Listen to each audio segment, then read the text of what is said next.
Hello my dear friends, कैसे हैं आप सभी। आशा करती हूँ आप सभी अच्छे होंगे। मैं भी बहुत अच्छी हूँ। आज मैं आपको बात करने वाली हूँ इस बुक के ऊपर। ये बहुत ही अच्छी बुक है और इसे मैं लगभग 5-6 बार पढ़ चुकी हूँ। अभी मैं फिर से रीड करी थी तो मुझे लगा कि नहीं, आप लोगों से भी इसे शेयर करना चाहिए। बहुत ही अच्छी बुक है, आप किसी भी ऐप से मंगवा सकते हो। इसका नाम है अमीरी का रहस्य। माय डियर फ्रेंड्स, ये बुक को मतलब इस बुक में जो लाइन्स है ना, वो इतनी अच्छी और इतनी मतलब आपको एक एक लाइन में इतनी सारी चीज़ें सीखने को मिलती है कि मैं आपको एक्सप्लेन नहीं कर सकती। चलिए मैं इसके कुछ लाइन्स आपसे आज शेयर कर रही हूँ जो कि बहुत इम्पॉर्टेंट और बहुत ही खास है। आते हैं हम अपनी पहली लाइन पे। जो हमारी पहली लाइन है वो है, शिखर पर पहुंचकर ही आप अन्य शिखरों को लांघने की कला सीखते हैं। माय डियर फ्रेंड्स, इस लाइन से जो हम सीखते हैं मतलब ये कि अगर हम किसी चीज़ को स्टार्ट कर रहे हैं ना, तो छोटी चीज़ से मतलब हमें शुरुआत करनी चाहिए। जब हम किसी छोटी चीज़ को अचीव करते हैं तो हमें लगता है yes I can do it, मैं इसे कर सकता हूँ। मैं इसे छोटी चीज़ को अचीव कर लेते हैं ना, तो आपको लगता है यस मैं अगर इसे कर लिया तो मैं इसे भी कर सकता हूँ। यस मैं इसे कर लिया तो मैं इसे भी कर सकता हूँ, इसे भी कर सकती हूँ। Yes I can do it, मैं इसे बहुत ही ईजिली कर सकता हूँ। तो आपके अंदर ना एक कॉन्फिडेंस आता है किसी भी चीज़ को करने की। और हमेशा सीढ़ियों का इस्तेमाल करना चाहिए, लिफ्ट का नहीं। क्योंकि जब आप सीढ़ियों का इस्तेमाल करते हैं ना तो कभी धोखा नहीं खाते, क्योंकि लिफ्ट आपको कभी भी बीच में धोखा दे सकती है। ये चीज़ आपको भी बहुत ही अच्छे से पता है। लेकिन आज के ज़माने में ना शॉर्टकट का रास्ता है, हर कोई शॉर्टकट ही अपनाना चाहता है, चलना कोई भी नहीं चाहता, मेहनत कोई भी नहीं करना चाहता है ना। और हमारी जो दूसरी लाइन है वो है, निश्चित उद्देश्य वाले व्यक्ति कुछ भी पा सकते हैं। जैसे भी हमारी जितनी भी हमारी दिग्गज हस्तियां हैं ना, जितने भी अमीर और सक्सेसफुल लोग हैं, वो सभी लोग कहते हैं कि टारगेट पे काम करूं। एक टारगेट बनाओ कि कितने दिन के अंदर आपको क्या अचीव करना है, कहाँ पे पहुंचना है, उस टारगेट के ऊपर काम करो। मान लीजिए अगर आप अभी स्टूडेंट हैं या फिर कोई जॉबमैन ही हैं, आपको अगले साल भर के अंदर 2 साल के अंदर 1 लाख रुपए कमाने हैं, तो पहले आप टारगेट बनाइए कि इतने दिन के अंदर मुझे 1 लाख रुपए कमाने हैं। फिर ये टारगेट बनाइए कि कैसे कर सकते हैं, कि कौन कौन सा रास्ता है जो आपको 1 लाख तक ले जा सकता है। अगर आप 1 लाख नहीं तो 50,000 तो 100% कमा लेंगे। उतने अपने जो टारगेट सेट किया ना उतने टाइम में 100% पहुंचेंगे। और जितनी भी दिग्गज हस्तियां और अमीर लोग हैं ना, वो सभी अपने टारगेट के ऊपर काम करते हैं। हमारी अगली जो लाइन है वो है, हीरे की खोज में अक्सर कोयला ही हाथ लगता है, लेकिन खुदाई करता का पूरा ध्यान हीरे पे होता है, ना कि कोयले पे। माय डियर फ्रेंड्स, इस लाइन से हम बहुत सारी चीज़ें सीख सकते हैं। इसे एग्जाम्पल देना चाहूँगी। अगर जैसे देखिए हम कोई चीज़ स्टार्ट करते हैं ना, मान लीजिए थोड़ा सा हट के अगर कोई चीज़ें स्टार्ट करते हैं तो बहुत सारे लोग हमें नीचे खींचने के लिए आ जाते हैं। बहुत सारे लोग होते हैं जो हमें पीछे खींचते रहते हैं, यार तेरे से नहीं होगा, यार तू नहीं कर पाएगा, यार किस चीज़ में को लेके बैठ गया है, इससे अच्छा ये जॉब कर लेता, इससे अच्छा वो जॉब कर लेती। हमेशा ये सारी चीज़ें बोलते रहते हैं। अगर हम थोड़ी सा कुछ हट के कर रहे हो तो बिल्कुल बोलेंगे। और अगर आप एक मिडिल क्लास फैमिली से हो ना, तो अक्सर ऐसा होता है कि सबसे पहले आपको फैमिली का ही चाटा पड़ता है। सबसे पहले फैमिली का चाटा बहुत मतलब 70% लोग ऐसे होते हैं जिसकी फैमिली ऐसी होती है, 30% लोग होते हैं जिसकी फैमिली सपोर्टिव होती है और सपोर्ट करती है। तो इन सारी चीज़ों को आपको ध्यान नहीं देना चाहिए। आपका पूरा फोकस अपने वर्क और अपने काम पे होना चाहिए। हमारी अगली जो लाइन है वो है, अगर इस दुनिया के होने का कोई उद्देश्य है तो इस दुनिया में हमारे होने का भी एक उद्देश्य है। आपके होने का भी एक उद्देश्य है और इसे ढूंढ निकालिए। अगर एक कुम्हार होता है ना, तो वो भी अगर एक सुराही बनाता है, एक दिया बनाता है, तो उसे भी बहुत ही खूबसूरती से बनाता है। क्योंकि कोई भी कुम्हार अपने दिए को टेढ़ा मेढ़ा या फिर फूटा समझ के नहीं बनाता, वो बहुत ही खूबसूरती से और बहुत ही अच्छे से उसे तैयार करता है। तो हम तो भगवान के और कुदरत के बनाए दिए हैं, तो भगवान हमें बेकार और ख़राब कैसे बना सकता है।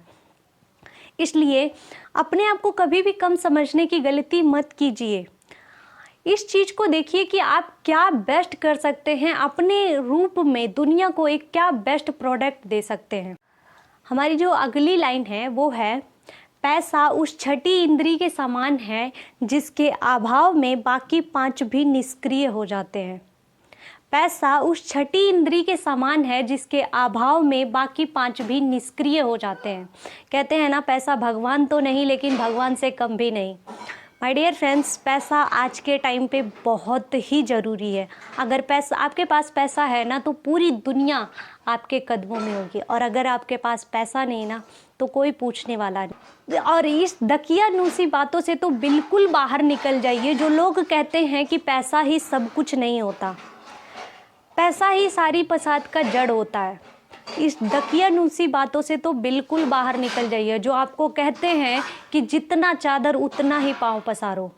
ये सारी चीज़ें सिर्फ कहावतों में अच्छी लगती है, रियल लाइफ में नहीं। जो अगली लाइन है वो है, प्यार ही सब कुछ है, पैसा नहीं। संभवतः मैं पैसे से प्यार करता हूँ। इस लाइन को मैं थोड़ा सा चेंज करना चाहूँगी, क्योंकि देखिए हम ना किसी चीज़ को कंपेयर नहीं कर सकते। जैसे कि मान लीजिए शरीर, आत्मा और दिमाग, इन तीनों को हम कभी कंपेयर नहीं कर सकते, क्योंकि कोई भी एक दूसरे से कम या ज़्यादा नहीं है। तीनों का अपना एक अलग रोल है। जैसे कि मान लीजिए आपके पास दिमाग है, आपके पास शरीर है, लेकिन अगर आत्मा निकल जाए तो आप ख़त्म हो जाएंगे। और अगर आपके पास आत्मा है, आपकी शरीर है और आपका दिमाग सही से काम नहीं कर रहा हो तो आप किसी काम के नहीं हैं। और अगर आपके पास दिमाग भी हो और आत्मा भी हो, लेकिन आपका शरीर आपका साथ ना दे रहा हो, तब भी आप किसी काम के नहीं हैं। जैसे इन तीनों में हम कभी कंपेयर नहीं कर सकते कि आत्मा ज़्यादा ज़रूरी है या फिर दिमाग ज़्यादा ज़रूरी है या फिर शरीर ज़्यादा ज़रूरी है। इन तीनों को कभी कंपेयर नहीं किया जा सकता। तीनों का अपना एक अलग रोल है। वैसे ही हम पैसे या फिर रिश्ते या फिर स्वास्थ्य में कभी कंपेयर नहीं कर सकते, क्योंकि स्वास्थ्य का अपना एक अलग रोल होता है और रिश्ते का अपना एक अलग रोल होता है और पैसे का अपना एक अलग रोल होता है। हमारी जीवन शैली में ये तीनों ही, हमारी लाइफ में ये तीनों ही ज़रूरी होती है। क्योंकि बहुत सारे लोग ऐसे भी होते हैं जिनके पास पैसा तो होता है लेकिन रिश्ते नहीं होते, वो खुशियाँ, वो प्यार नहीं होती। और इसलिए हम कभी कंपेयर नहीं कर सकते कि रिश्ते ज़्यादा ज़रूरी होते हैं या फिर पैसे ज़्यादा ज़रूरी होते हैं। हमारी जीवन शैली को सही से चलाने के लिए ये सारी चीज़ें बहुत ही ज़रूरी होती है। हमारी अगली जो लाइन है वो है, आप जानते हैं कि पैसा सभी फसादों की जड़ है, लेकिन आपको पता है कि पैसे की जड़ कहाँ है। माय डियर फ्रेंड्स, ये लाइन बहुत सारे लोग बोलते हैं और हमारे जो पुराने बुजुर्ग लोग होते हैं ना, ये तो मतलब उनसे भर भर के सुनने को मिलता है। तो ये लाइन का जो अर्थ होता है ना, वो मैं आपसे कमेंट बॉक्स में चाहती हूँ कि आप बताइए कि इसका अर्थ क्या होगा। चलते हैं अपनी अगली टॉपिक पे, जो है, हम खुद को ही अमीर बनाने से रोकते हैं। यस माय डियर फ्रेंड्स, अब बहुत सारे लोग बोलेंगे कि हम खुद को अमीर बनाने से कैसे रोकते हैं। बहुत सारे लोग बोलते हैं कि भाई हर कोई चाहता है कि हम पैसा कमाएं। यस माय डियर फ्रेंड्स, सभी चाहते हैं कि हम पैसा कमाएं, बट उसके लिए जो करना पड़ता है ना, वो नहीं करना चाहेंगे। आज के टाइम में अगर आप किसी से कुछ कहते हैं कि तुम ये चीज़ कर सकते हो, तो उसके लिए ना लोग 10 बहाने ढूंढ लेंगे कि मैं इस वजह से ये चीज़ नहीं कर सकता, मेरे को तो ये चीज़ नहीं आता, मेरे को तो ये चीज़ नहीं आती, मैं नहीं कर पाऊँगा, मैं नहीं कर पाऊँगी। बहुत सारे लोग होते हैं, लेकिन उसमें से 1 या 2% लोग ही ऐसे होते हैं जो कहते हैं यस, अगर मेरे को नहीं आता तो मैं सीख सकता हूँ, लेकिन इस काम को मैं ही कर सकता हूँ या फिर मैं ही कर सकती हूँ। ये होता है अमीर माइंडसेट। जिसको जो चीज़ नहीं आता ना, वो सीखने की कला। यस, मेरे को नहीं आता तो मैं सीख सकता हूँ, yes I can do it, मैं इसे कर सकता हूँ या फिर मैं इसे कर सकती हूँ। माय डियर फ्रेंड्स, ये एटीट्यूड लाइफ में बहुत ही ज़्यादा ज़रूरी होता है। हमारी अगली जो टॉपिक है वो है, हर आदमी स्वर्ग तो जाना चाहता है, हर आदमी स्वर्ग तो जाना चाहता है बट मरना कोई नहीं चाहता। यस, इससे हम एक चीज़, मतलब ये एक लाइन ना बहुत कुछ एक्सप्लेन करती है। देखिए, आज के टाइम में हर इंसान अमीर बनना चाहता है, लेकिन हर इंसान को शॉर्टकट रास्ता चाहिए। कोई भी अमीर बनने का जो प्रोसेस होता है ना, उसे पूरा नहीं करना चाहता। हर इंसान यहाँ पे लिफ्ट का इस्तेमाल करना चाहता है, सीढ़ी का इस्तेमाल कोई नहीं करना चाहता। आपको भी पता है लिफ्ट हमें कभी भी धोखा दे सकती है। अगर आप एक बारी जंप लगाएंगे ना, तो कभी भी नीचे गिर सकते यहाँ पे। इसीलिए बोलते हैं ना, हर आदमी स्वर्ग तो जाना चाहता है लेकिन मरना नहीं चाहता। हर आदमी अमीर बनना चाहता है लेकिन अमीर बनने का जो प्रोसेस होता है ना, उसे नहीं करना चाहता। उसे हर इंसान को आज के टाइम में सिर्फ शॉर्टकट रास्ता चाहिए कि किस शॉर्टकट रास्ते से हम पहुंच सकते हैं।